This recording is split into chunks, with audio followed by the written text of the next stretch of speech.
Hello everyone. তো আমি chicken দিয়ে ভেবেছি ডালিয়ার পোলাও বানাবো। ইট ওয়াজ টোটালি মাই রেসিপি, আমি নিজেই বানিয়েছি এটা। তো আমি প্রেশার কুকারে করে দিয়েছি। তো প্রেশার কুকারে ফার্স্টেই তেল দিয়ে শুকনো লঙ্কা নুন দিয়ে এটাকে একটু ভেজে নিয়েছিলাম। তারপরে যখন ভাজা হয়ে গেছে কুচি কুচি করে পেঁয়াজ কাটা ওইটা দিয়ে দিয়েছিলাম। আমার কাছে টেস্টটা বেশ দারুণ লেগেছে। রসুন কুচি কুচি করে কেটেছিলাম, ওইটা দিলাম, কাঁচা লঙ্কা দিলাম, দিয়ে ভালো করে নাড়িয়ে নিলাম। টেস্টটা খুবই দারুণ হয়েছে। চিকেনগুলো দিয়ে দিলাম, একদম ভালো করে চপ করে নিয়েছিলাম, চপ চিকেন।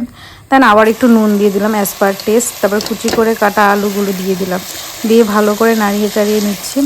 আমার কাছে টেস্টটা অসাধারণ লেগেছে, আমার মার কাছেও ভালো লেগেছে। আর ডিম সিদ্ধ করে রাখা ছিল, তো তার হোয়াইট পার্টটাকে এরকমভাবে কুচি কুচি করে কেটে দিয়ে তারপর ডালিয়াটাকে দিয়ে দিলাম।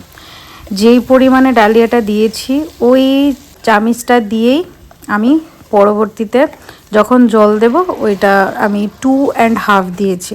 এটা দুটো কমপ্লিট দিয়ে বাকি একটা হাফ দিয়েছি, দিয়ে ভালো করে আবার নাড়িয়ে চাড়িয়ে দেন আমি এটা লিডটা লাগিয়ে দেবো। তার আগে আমি রসুনের ডিমের ইয়কগুলো দিয়েছি, রসুনের নাকি। সো লাগিয়ে নেওয়ার পরে আমি বসিয়ে দিলাম এটাকে প্যানে।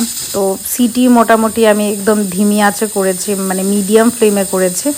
So it took near about like 10-15 minutes.